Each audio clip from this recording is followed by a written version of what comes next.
नमस्कार, मैं श्रुति सिंह। स्वागत है आप सभी का इनसाइड झारखंड न्यूज के बुलेटिन में। चले जानते हैं आज की खबरों के बारे में। खबरों की शुरुआत करते हैं राजधानी रांची से।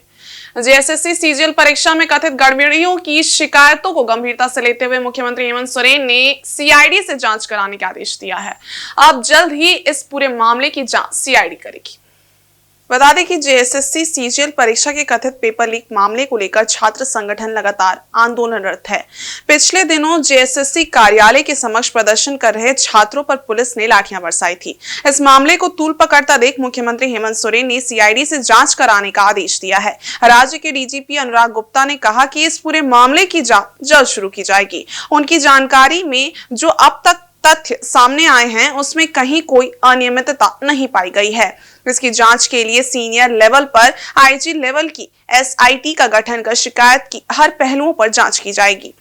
ऐसा है कि अभी तक जितनी तथ्य मेरे सामने आए हैं उसमें कहीं पर भी कोई किसी प्रकार का कोई गलत काम सीजीएल परीक्षा मेरी जानकारी में नहीं हुआ है। लेकिन आजकल का ज़माना सोशल मीडिया का ज़माना है। कोई व्यक्ति कोई पेपर को किसी को सोशल मीडिया पर डाल करके कर सकता है और हमारे नौजवान भड़क जाते हैं, क्योंकि नौजवानों का तो जीवन में उद्देश्य है कि नौकरी पाना। और निश्चित रूप से अगर एक 100 की बहाली होगी तो 1000 तो बहाल नहीं हो पाएंगे, 100 ही बहाल होंगे।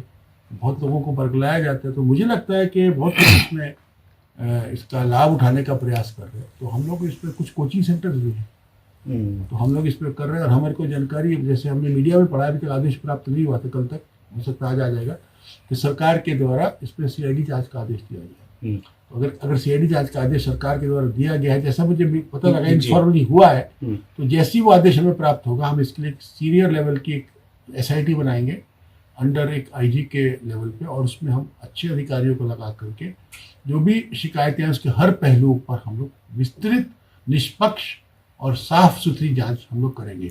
जैसा कि हम लोग अभी लैंड के बारे में भी एसआईटी बनाई, आपको जानकारी होगी, और उसमें बहुत अच्छे काम हुए। हो सकता है बहुत मीडिया में नहीं आए हों, लेकिन उसमें कई ऐसे बड़े बड़े मामले हम लोगों ने उजागर किए हैं। सब में हम लोग केस करेंगे। इसी तरह से हम एसआईटी बना करके जो परीक्षा के सभी पहलुओं की जांच, सभी शिकायतों की जांच हम लोग करवाएंगे।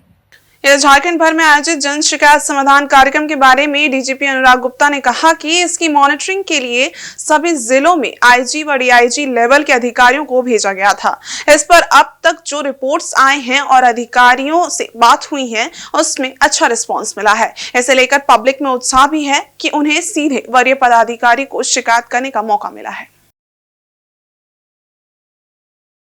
अभी तक पूरा रिपोर्ट आया नहीं है, लेकिन हमने एक काम किया था, सभी 24 जिला में यथासंभव हम लोगों ने डीआईजी, आईजी या ऊपर के अधिकारियों को भेजा है, और इन लोगों की देखरेख में ये पूरा कार्यक्रम हुआ है। और जो मीडिया में रिपोर्ट्स आ रही है और जो प्रिलिमिनरी रिपोर्ट जो अफसरों से मेरी बात है उससे बताया जा रहा है कि बहुत अच्छा इसका रिस्पॉन्स आया है, और पब्लिक को एक ऑप्शन मिली है, एक अपॉर्चुनिटी मिली है कि अपनी बातों को वो सीधा वरीय अधिकारियों को रख सके। इसके बारे में सारा डेटा को हम लोग कंपाइल करेंगे, और उम्मीद है कल तक आपको हम लोग बताएंगे कि कितने कंप्लेंट्स आए, क्या उसमें कार्रवाई हुई। और मेरा मानना है कि पुलिस एक सेवा है। मैं हमेशा जहाँ भी मैं जाता हूँ अपने ज़िलों में, मैं सभी अपने अधीनस्थ अधिकारियों को यही बोलता हूँ, हमारे जो प्रोबेशनर्स उनको मैं चाहता हूँ यही ट्रेनिंग दें कि पुलिस एक सेवा है, और पुलिस का परम धर्म है जनता की सेवा करना, जनता की बात को सुनना, जनता की बात पर कार्रवाई करना। क्योंकि कोई अपनी मर्जी से, खुशी से थाने पर नहीं आता। कोई दुखियारा, कोई पीड़ित, जिसको कोई परेशानी है, वही थाने पर जाता है। जब ऐसा व्यक्ति थाने पर आता है तो उसकी बात की सुनवाई होनी चाहिए, उसकी बात पे कार्रवाई होना चाहिए। यही हमारा उद्देश्य।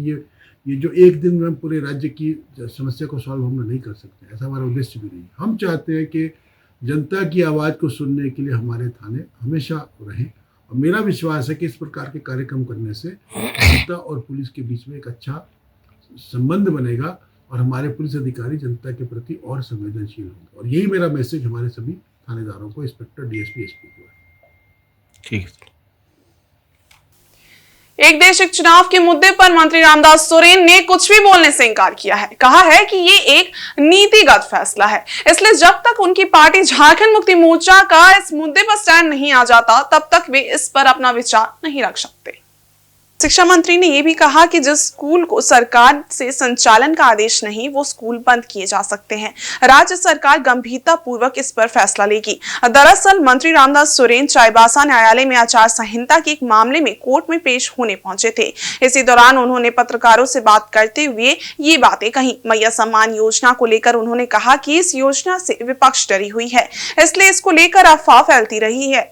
इस योजना का उद्देश्य महिलाओं को सशक्त करना है, जो हेमंत सरकार करके दिखा रही है। अंतिम पायदान में खड़े व्यक्ति को मजबूत करना हमारा लक्ष्य है। उन्होंने ये भी कहा कि 2500 रुपए बहुत जल्द महिलाओं के खाते में आने वाले हैं।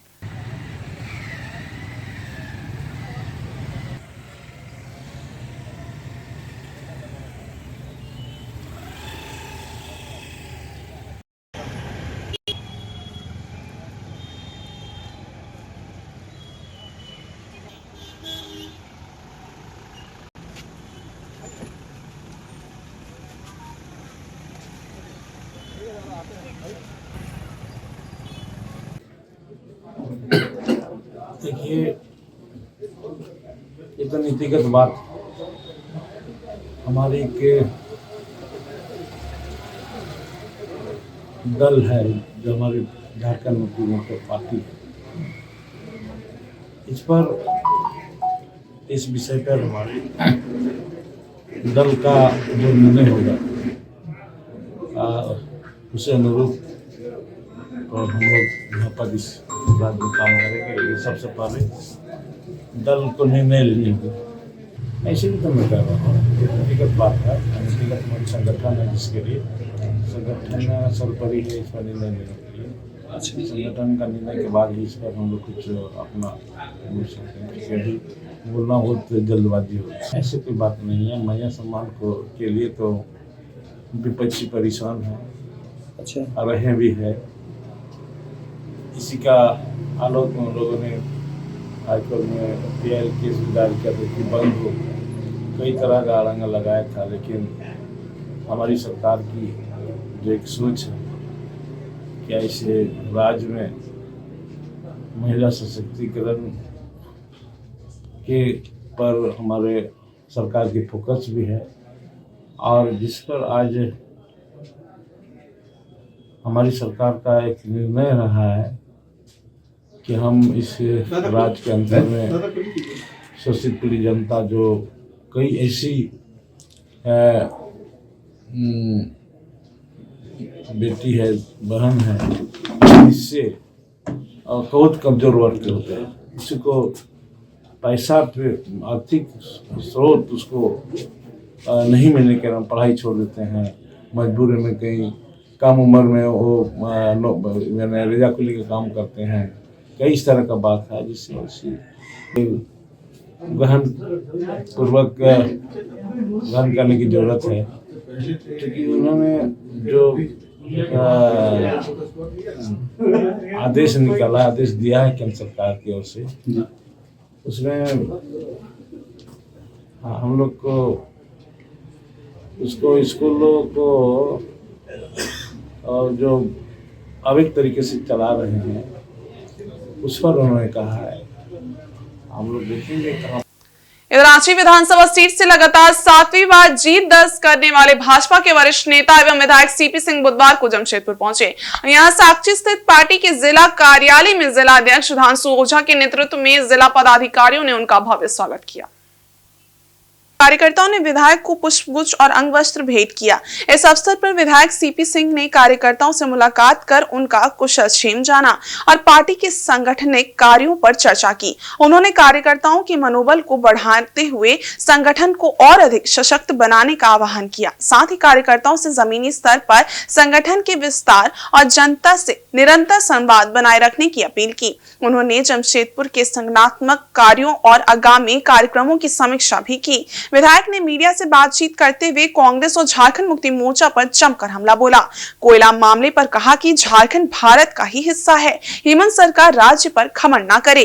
भारत ने अपना रुख दिखाया तो दिक्कत होगी।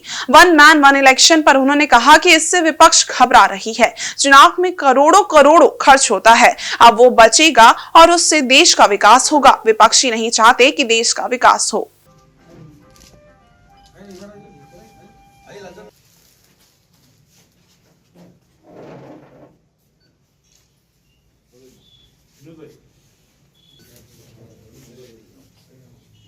ये नहीं पता है कि झारखंड भारत का ही एक राज्य है।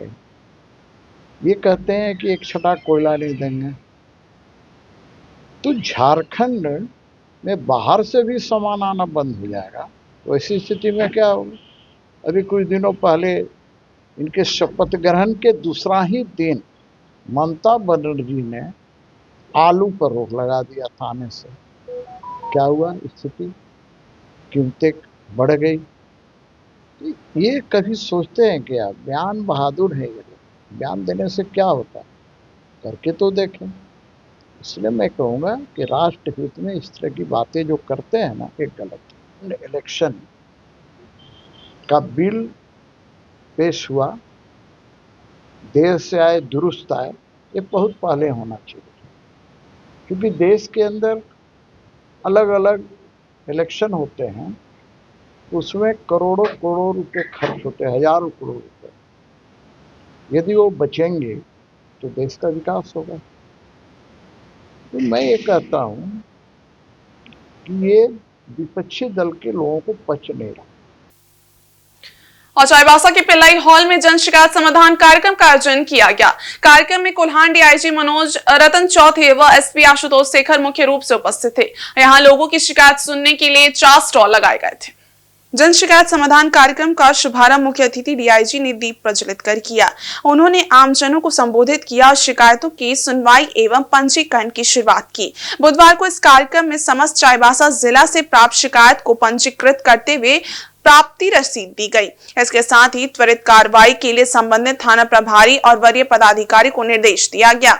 जन शिकायतों की पंजीकरण के लिए 4 स्टॉल लगाए गए थे। कार्यक्रम को संबोधित करते हुए डीआईजी ने कहा कि पुलिस पब्लिक के बीच बेहतर संबंध स्थापित करने और आम लोगों में पुलिस के प्रति अच्छी भावना को दर्शाने के साथ साथ लोगों को त्वरित न्याय और राहत दिलाने के उद्देश्य को लेकर ये कार्यक्रम शुरू किया गया है। फिलहाल ये कार्यक्रम जिला स्तर पर शुरू हुआ है। इसके बाद अनुमंडल और सभी थाना स्तर पर भी इसे शुरू किया जाएगा, जहां लोग अपने अपने शिकायतों का आवेदन देंगे और पुलिस पदाधिकारी उन शिकायतों आवेदनों पर त्वरित निष्पादन करेंगे और शिकायतों का निष्पादन कर लोगों को न्याय दिलाएंगे।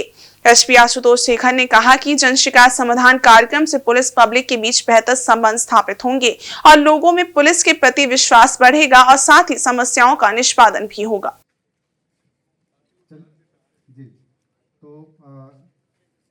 बाकी लोग जो भी हैं जो आवेदन देना चाहते हैं वो बाहर में भी आवेदन। बहुत सारे छोटे छोटे ऐसे मुद्दे हैं जिस पर नहीं सूचना प्राप्त होने की वजह से बाद में जाके वो विधि व्यवस्था की समस्या उत्पन्न करती है। तो आप लोगों से मेरा अपील होगा कि आप समस्याओं को यहाँ रखें। और आज चाईबासा जिला मुख्यालय में जन शिकायत समाधान कार्यक्रम का दूसरा चरण रखा गया था। आपको जैसे कि ज्ञात होगा कि हम लोगों ने सितंबर 2024 में पहल की थी राज्य सरकार और डीजीपी महोदय के निर्देशानुसार, तो उसी की कड़ी में आज ये कार्यक्रम हम लोगों ने आयोजित किया है। इसमें पूरे जिला भर से विभिन्न प्रखंडों से विभिन्न थाना क्षेत्रों से लोग आए हैं।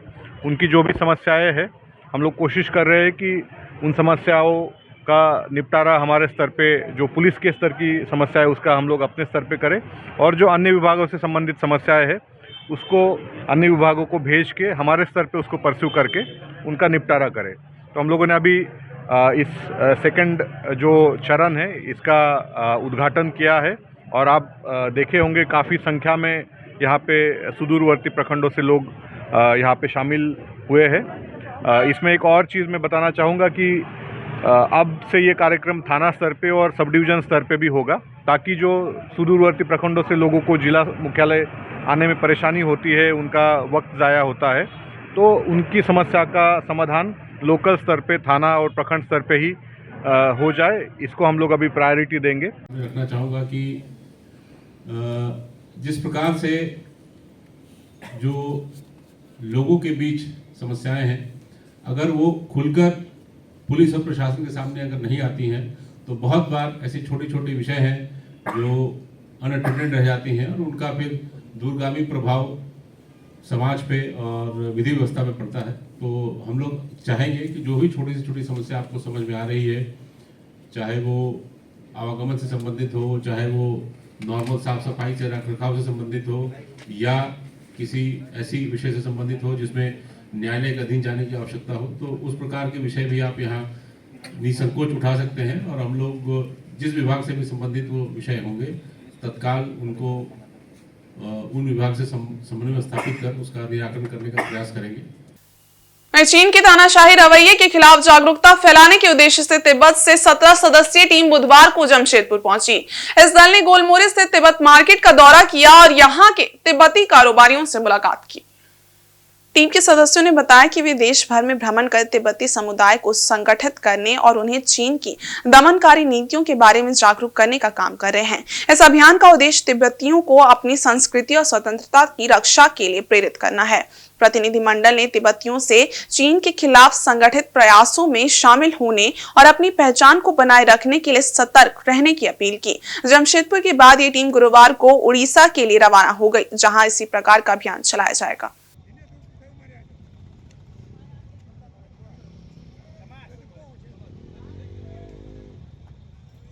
थोड़ा सामने साठी एक लाइन से खड़ा होने दीजिए ना।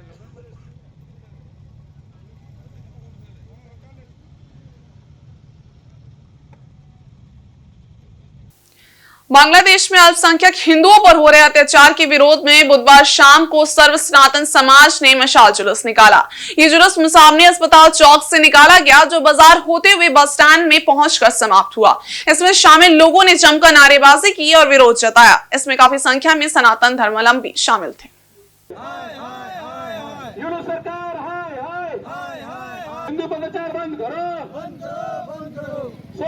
ऊंची आवाज होनी चाहिए। हिंदू प्रचार बंद करो, बेटियों पर अत्याचार बंद करो, यूनु सरकार हाय हाय हाय हाय हाय हाय, होश में आओ, बांग्लादेश सरकार। आज हम लोगों मशाल जुलूस मुसाबनी हॉस्पिटल चौक से निकालकर बस स्टैंड तक किए। इसका कारण ये है कि आज बांग्लादेश में अल्पसंख्यक हिंदुओं पर अत्याचार हो रहे हैं।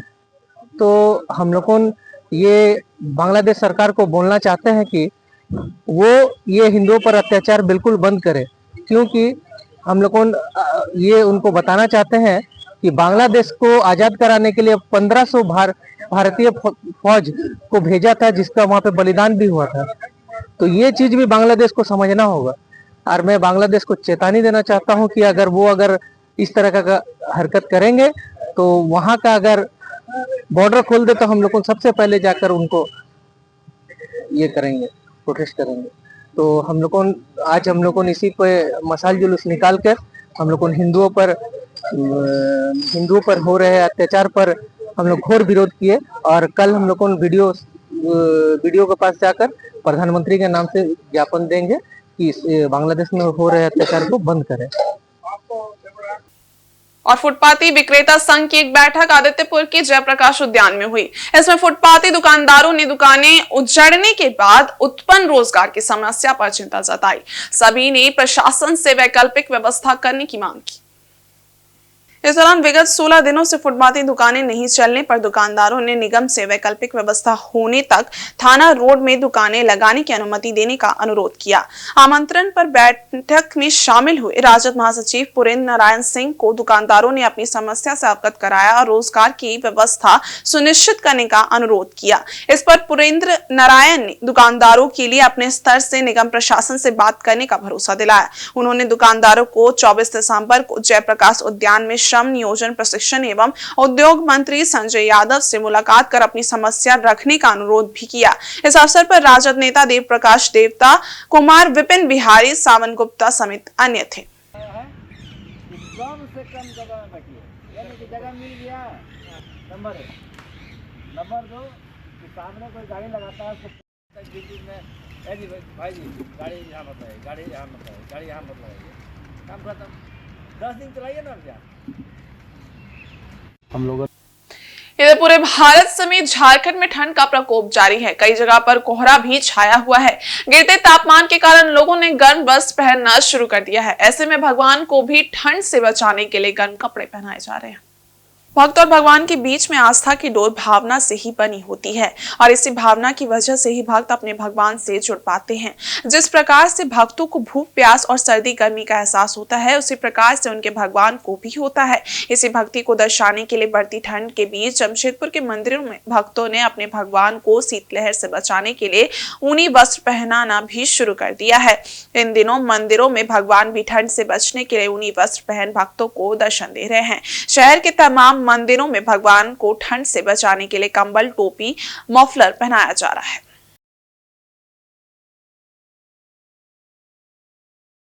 इसी तरीके से ढक कर रखा गया है और साथ ही साथ यहाँ पर आप नंदी बाबा को देख पाएंगे।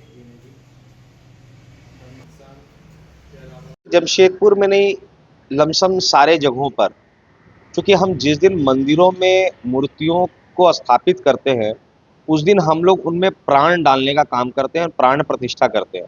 और उस दिन से हम ये मानते हैं कि जिस तरह से हमारे अंदर एक जीव है, उसी तरह से उस मूर्ति में भी एक प्राण है। और जैसे हमें हर चीज़ का बोध होता है, वैसी मूर्तियों को भी ठंड गर्मी का एहसास होता है। तो इस कड़ाके की ठंड में जिस तरह से हमें आज स्वेटर और कंबल की आवश्यकता है, इस तरह से मूर्तियों को भी हम कंबल ओढ़ाते हैं। और सिर्फ मंदिरों में नहीं, अगर हम देखेंगे तो घर में भी जो लोग लड्डू गोपाल की मूर्ति रखते हैं, उन्हें अपने बेटे की तरह जो है, अपने बच्चे की तरह उन्हें ट्रीट करते हैं। उन्हें समय पे दूध पिलाना, खाना खिलाना, उनके ठंड में उनको स्वेटर पहनाना, गर्मी के समय में सूती वस्त्र देना, ऐसा। और सनातन संस्कृति तो हर जगह मानती है कि जीव है, चाहे वो पेड़ हो, पर्वत हो। इसीलिए हम सबको पूजते हैं और सभी को इस प्रकृति का एक अंग मानते हैं।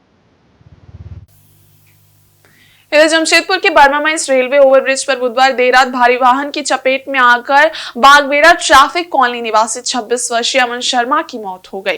पुलिस ने गुरुवार को शव का पोस्टमार्टम करवाकर परिजनों को सौंप दिया। पुलिस मामले की जांच कर रही है। बताया जा रहा है कि अमन टाटानगर स्टेशन के बर्मामाइंस एंट्री गेट के पास अपने एक दोस्त से भेंट कर स्कूटी से वापस घर लौट रहा था।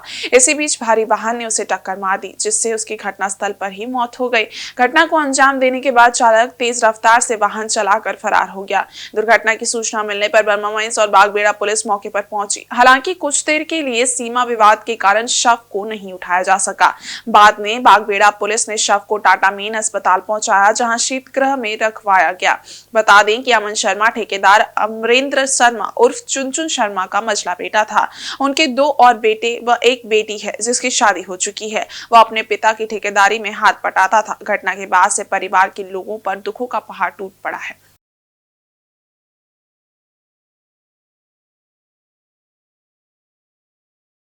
रात में बर्मामाइंस टिकट काउंटर की तरफ से आ रहे थे तो कौन टिकट काउंटर? बर्मामाइंस में जहाँ टिकट कटता है, रेलवे का। फिर तो वहाँ रिटर्न हो रहे थे घर की तरफ। कितने बजे रात में? वही 12 बजे से 12:30 के बीच में। ठीक। फिर तो रास्ता में अज्ञात वाहन रोक दिया। क्या चीज़ में थे? वो स्कूटी में थे, अपना घर तरफ आ रहे। इनके पापा ठेकेदार करते हैं, वो अपने पापा का साथ देते हैं काम। अच्छा। इनके परिवार में 2 भाई हैं, इनके बड़े हैं, छोटे हैं और एक दीदी है। सूचना वहीं के लोकल पब्लिक ने दी है। फिर वहाँ घटनास्थल पर पहुँचे। फिर वहाँ पे थाना आई। थाना के थ्रू हमने फिर ले जाके उन्हें EMS में एडमिट कर दिया, मार्चरी में रखा। फिर सुबह भी MGM लेके आए हमने पोस्टमार्टम के लिए। और पूर्वी सिंहभूम जिले के मुसाबनी में झारखंड आंदोलनकारी सेनानी संघ के बैनर तले आंदोलनकारी रहे भानु पातर के निधन पर श्रद्धांजलि सभा का आयोजन किया गया। इसमें काफी संख्या में आंदोलनकारी जुटे और दिवंगत आत्मा की शांति के लिए प्रार्थना की व शोक जताया। मुसाबनी स्थित भुरलू घुट्टू गांव में सुराई बास्के की अध्यक्षता में पूरा कार्यक्रम आयोजित हुआ।